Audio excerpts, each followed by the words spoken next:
Hello दोस्तों, तो आज हम आपको बतलाएंगे उत्तल दर्पण। उत्तल दर्पण, सबसे पहले उत्तल दर्पण किसे कहते हैं? तो अंदर की तरफ पेंट हुआ रहेगा, है ना। तो उत्तल दर्पण हो जाएगा, या कह सकते हैं या धंसा हुआ है अंदर की तरफ, ये हो गया। इसमें याद रखना है आपको कि प्रतिबिंब है ना, कि कैसा इसका प्रतिबिंब बनता है। तो प्रतिबिंब इसमें याद रखना है आपको दोस्तों, इसका प्रतिबिंब कैसा बनता है? काल्पनिक बनता है, काल्पनिक। और काल्पनिक होगा तो आभासी भी होगा। जैसे हर व्यक्ति का दो नाम होता है, उसी प्रकार इसको भी कह सकते हैं काल्पनिक तो आभासी। और एगो फिक्स है, जब काल्पनिक हो या आभासी हो तो क्या होगा दोस्तों? सीधा होगा। क्या होगा? तब सीधा बनेगा इसका प्रतिबिंब, याद रखना है। सीधा बनेगा और क्या होगा? छोटा बनेगा। चार को बात याद रखना है, काल्पनिक सीधा छोटा, काल्पनिक सीधा छोटा, इतना याद रहेगा तो ये आपका क्लियर हो जाएगा। उत्तल दर्पण। अब चलते हैं उत्तल लेंस की तरफ, कंफ्यूज मत होना है। उत्तल लेंस कहते किससे हैं? तो किनारे की अपेक्षा बीच में क्या हो दोस्तों? किनारे की अपेक्षा बीच में क्या हो? मोटा हो रहता है। किनारे की अपेक्षा बीच में उभरा हुआ मोटा हो। देखिए ये हो गया उत्तल लेंस हो गया। इसमें आपको तो उत्तल दर्पण पढ़ा दिए। अब अवतल दर्पण उत्तल लेंस पढ़िए। ये तो हो गया कि इसे कहते हैं, बतला दिया। इसमें बहुत बनता है ना। तो हमको आपको बतला देना है क्या? अवतल लेंस किसे कहते हैं? किनारे की अपेक्षा बीच में धंसा हुआ हो, किनारे की अपेक्षा बीच में धंसा हुआ हो। और इसमें वन पॉइंट याद रखना है कि जो उसमें हुआ था जो इसमें हो जाएगा, यानी कि आभासी बनेगा प्रतिबिंब। आभासी होगा तो काल्पनिक होगा। अभी बताया काल्पनिक होगा तो सीधा होगा, यानी आभासी हो या काल्पनिक सीधा बनेगा। और याद रखना है कि छोटा बनेगा। क्या याद रखना है? छोटा बनेगा। अवतल लेंस है, कंफ्यूज मत होना। कौन सा लेंस है? अवतल लेंस में कैसा बनता है? तो अवतल लेंस में याद रखना है, अवतल लेंस में क्या बनता है? छोटा बनेगा, आभासी होगा और सीधा होगा। इतना याद रहेगा तो क्लियर हो जाएगा। अवतल लेंस हो या दर्पण, गौर करना है, इस बात पर गौर करना है। अवतल दर्पण हो या लेंस पॉजिटिव होता है, इसमें वैल्यू पॉजिटिव होता है। उत्तल दर्पण हो या लेंस क्या होता है दोस्तों? उसमें निगेटिव होता है, इतना याद रखना है। थोड़ा प्रतिबिंब के बारे में बतला देते हैं। प्रतिबिंब किसे कहते हैं? जैसे मान लीजिए सूर्य से आ रहा है प्रकाश, तो सबसे पहले चाहे कौन से, मान लीजिए सूर्य से आ रहा है प्रकाश, कहाँ पर? आईना पर। आईना के पड़ने के बाद फिर मेरे देह पर पड़ेगा, फिर जिस वस्तु पर पड़ेगा वहाँ पर प्रतिबिंब मेरा बन जाएगा। तब किसी बिंदु स्रोत से आती प्रकाश की किरणें परावर्तन के दर्पण से टकराने के बाद, कहूँ कोई भी बिंदु स्रोत से प्रकाश आया है ना, कोई भी बिंदु स्रोत से प्रकाश आया, मान लीजिए बिंदु यहाँ से प्रकाश आ रहा है, ये दर्पण है। यहाँ दर्पण से टकराने के बाद जिस अति दर्पण से टकराया है ना, मान लीजिए ये हम है, ये क्या है? ये हम है। यहाँ टकराया और जिस बिंदु पर मान लीजिए यहाँ पर पड़ गया, तो इसका क्या कहला जाएगा दोस्तों? प्रतिबिंब। यानी किसी बिंदु स्रोत से आती प्रकाश की किरणें, दर्पण से परावर्तन के बाद जिस बिंदु पर मिलती है या मिलता हुआ प्रतीत होती है, उसे क्या कहते हैं? उसे प्रतिबिंब कहते हैं। प्रतिबिंब दो प्रकार का होता है। कितने प्रकार का? दो प्रकार का होता है, वास्तविक प्रतिबिंब और आभासी प्रतिबिंब। बात करें तो वास्तविक प्रतिबिंब को पर्दा पर प्राप्त किया जा सकता है, और यह उल्टा होता है।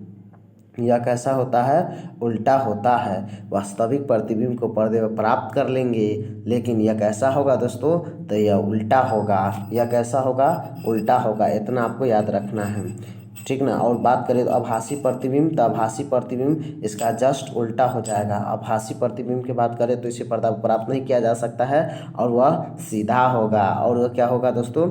सीधा होगा। अच्छा, समतल दर्पण की बात कर ले तो समतल दर्पण से जितना पीछे वस्तु को रखते हैं उतना ही आगे प्रतिबिंब बनता है। जितना इस मान लीजिए मेरा समतल दर्पण है ना, इधर वस्तु के रखे, जितना पीछे रखेंगे उससे उतना आगे क्या बनेगा? प्रतिबिंब बनेगा। चाहे जितना दूरी पर रखे समान प्रतिबिंब बनता है। कैसा बनेगा प्रतिबिंब? समान साइज का बनेगा। बराबर होता है। वस्तु दूरी और प्रतिबिंब की दूरी समतल दूरी में बराबर होता है, पार्श्विक रूप से उल्टा होता है। तो इतना याद रखना, समतल दर्पण में सीधा बनता है लेकिन पार्श्विक रूप से उल्टा होता है। तो क्लियर हो गया होगा यह समतल दर्पण। समतल दर्पण होगा क्लियर, वास्तविक दर्पण क्लियर वही हो गया। समतल दर्पण क्लियर हो गया, यानी पढ़ा दिए हैं आपको, उत्तल दर्पण सब पढ़ा दिए हैं। थोड़ा बात कर लेते हैं प्रकाश। प्रकाश क्या? प्रकाश से हम किसी वस्तु को देख पाते हैं, है ना। प्रकाश सीधी रेखा में गमन करती है, प्रकाश सीधी रेखा में गमन करती है। जिस बिंदु से प्रकाश निकलता है उसे प्रकाश स्रोत कहते हैं। जिस बिंदु से प्रकाश निकलता है उसे प्रकाश स्रोत कहते हैं। अच्छा, बात करें प्रदीप वस्तु, जिससे कोई भी जलता हुआ ललटेन, बॉल, फलना चिलना, है ना, जिससे प्रकाश निकलता है प्रदीप वस्तु, ये भी बात कर सकते हैं। अप्रदीप वस्तु, जिससे प्रकाश नहीं निकलता, टेबल, कुर्सी, बेंच, ये सब क्या हो गया दोस्तों? अप्रदीप वस्तु हो गया। क्या हो गया? अप्रदीप वस्तु हो गया। बात करें दोस्तों इस पर से, तो याद रखना है कि चंद्रमा का अपना प्रकाश नहीं होता है, चंद्रमा के पास अपना प्रकाश नहीं होता है। प्रकीर्णन की बात करें, मान लीजिए प्रकाश जब किसी सूक्ष्म कण पर पड़ा, मान लीजिए हम पर पड़ा, हम उसको क्या करते, कुछ अवशोषित कर उसके चारों ओर फैला देते, प्रकाश का प्रकीर्णन कहलाएगा। अगेन रिपीट करते, प्रकाश जब किसी सूक्ष्म कण पर पड़ती है, उन पर पड़ने वाली कुछ ऊर्जा को अवशोषित कर चारों ओर बिखेर देती है, उससे प्रकाश का प्रकीर्णन कहते हैं।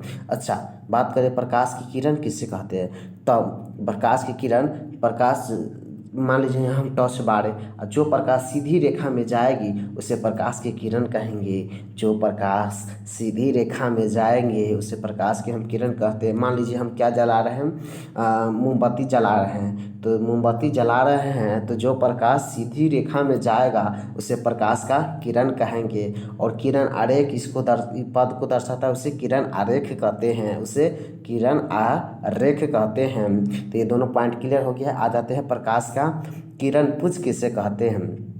तो प्रकाश के किरण के समूह के, ये प्रकाश के किरण के समूह को प्रकाश को किरण पुंज कहते हैं। प्रकाश के किरण के समूह को प्रकाश के किरण पुंज कहते हैं। प्रकाश के किरण के समूह को प्रकाश की किरण पुंज कहते हैं। किरण पुंज 3 प्रकार का होता है। किरण पुंज अभिसारी 3 प्रकार का होगा, अभिसारी, समांतर क्या होगा दोस्तों? समांतर, अपसारी।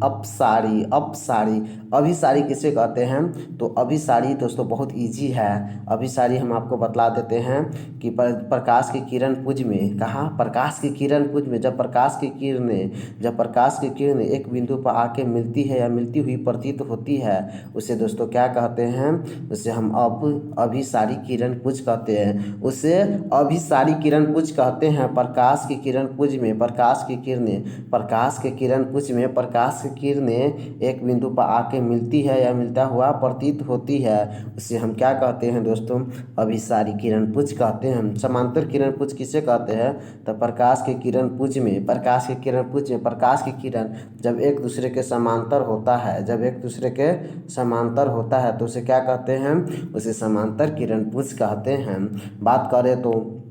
बात करें तो अपसारी किरण पुंज, तो प्रकाश के किरण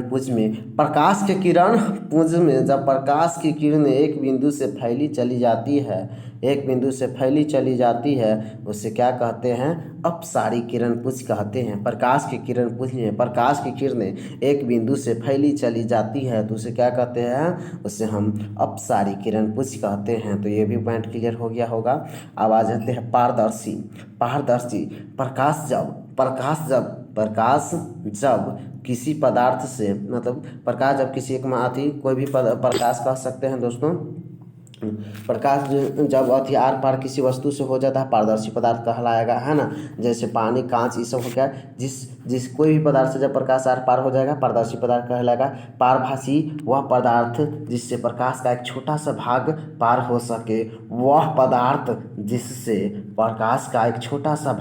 पार हो सके, पारभासी पदार्थ कहलाएगा। जैसे तेल लगा हुआ कागज, दूध, कुहासा, ब्लड, बादल, ये सब क्या है? पारभासी, जिससे प्रकाश का एक छोटा सा भाग पार हो सके उसे हम पारभासी पदार्थ कहते हैं। अपारदर्शी पदार्थ जिससे प्रकाश आर पार ना हो सके, वह पदार्थ जिससे प्रकाश आर पार ना हो सके उसे अपारदर्शी पदार्थ कहते हैं। टेबल कुर्सी बेंच ये सब क्या हो गया दोस्तों, अपारदर्शी पदार्थ हो जाएगा, अपारदर्शी पदार्थ हो जाएगा, अपारदर्शी पदार्थ हो जाएगा। तो ये भी क्लियर हो गया होगा अपारदर्शी। अच्छा, पर चैप्टर का नाम है प्रकाश का परावर्तन। प्रकाश का परावर्तन किसे कहते हैं? तो जब किसी चिकने सतह से प्रकाश अति जिस माध्यम में प्रकाश को किसी सतह से टकरा के लौटने की प्रक्रिया को प्रकाश का परावर्तन कहते हैं। जैसे यहाँ से हम प्रकाश भेजे, इससे टकराया और लौट गया था, प्रकाश का परावर्तन हो जाएगा। प्रकाश को किसी बिंदु मतलब की सतह से चाहे चिकने सतह से टकरा के लौटने की प्रक्रिया को प्रकाश का परावर्तन कहते हैं। प्रकाश मान लीजिए मेरा हाथ है, प्रकाश यहाँ से भेजे, टकराया और लौट के चला आया है, उसी माध्यम में प्रकाश का परावर्तन हो जाएगा। प्रकाश के परावर्तन का 2 नियम होता है। सबसे पहले प्रकाश के परावर्तन के बारे में डिटेल से जान लेते हैं। ये हो गया समतल सतह। जब तिरछा प्रकाश डालते हैं तो इसे आपतित किरण कहते हैं। आपतित किरण क्या कहते हैं दोस्तों? आपतित किरण कहते हैं। आपतित किरण ऐसे लिखा जाएगा, इसका मतलब आपतित किरण किसे कहते हैं? प्रकाश जब किसी सतह पर पड़ते हैं तो उसे आपतित किरण कहते हैं। या डाल दिए भाई प्रकाश, ये आपतित किरण हो गया। जिस माध्यम में गया है उसी माध्यम में चला आएगा, परावर्तित किरण हो जाएगा। जिस बिंदु पर पारा है आपतन बिंदु हो जाएगा। आपतन बिंदु पर खींचे हुए लंब को अभिलंब कहते हैं। आपतन बिंदु पर खींचे हुए लंब को अभिलंब कहते हैं। बात करें तो आपतित किरण और अभिलंब के बीच बने कोण को आपतन कोण कहते हैं। आपतन कोण कहते हैं। अभिलंब और परावर्तित किरण के बीच बने कोण को परावर्तन कोण कहते हैं। I बराबर R, तो ये सब क्लियर हो गया। समतल दर्पण आपतन बिंदु भी क्लियर हो गया। आपतन बिंदु है ना, जिस सतह पर पड़ती है प्रकाश की किरण, आपतन बिंदु कहलाता है। ये क्लियर हो गया। अब आ जाते हैं प्रकाश के नियम पर। तो प्रकाश के 2 नियम होते हैं। प्रकाश के परावर्तन के 2 नियम होते हैं। पहला आपतित किरण, परावर्तित किरण। आपतित किरण, परावर्तित किरण। ये आपतित किरण हो गया, ये परावर्तित किरण हो गया। तथा आपतन बिंदु, तीनों क्या होता है दोस्तों? समतल सतह में होता है। फर्स्ट नियम हो गया।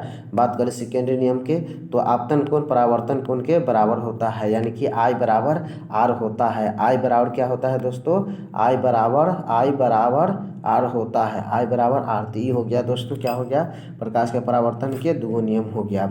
जब समतल सतह पर जब हम लंबवत डालेंगे तो उसी पर लौट जाएगा। ये समतल सतह हो गया, इस पर लंबवत डालेंगे तो इसी पथ पर लौट जाएगा। हो गया 0 डिग्री कोण बनाते हुए चलाएगा। तो ये हो गया, आपको समतल सतह पर डाल दिए तो हो गया। तो बात करें तो अति उत्तल, अवतल, अवतल है ना, अवतल। देखिए दोस्तों, अवतल दर्पण ही हो गया है ना, बाहर की सतह से पेंट किया रहेगा, अवतल दर्पण कहलाएगा। ऐसे तो पढ़ना तो बहुत है ना, अथाह है। तो थैंक्स फॉर वाचिंग वीडियो। इतने आज के लिए इतने, थैंक्स फॉर वाचिंग।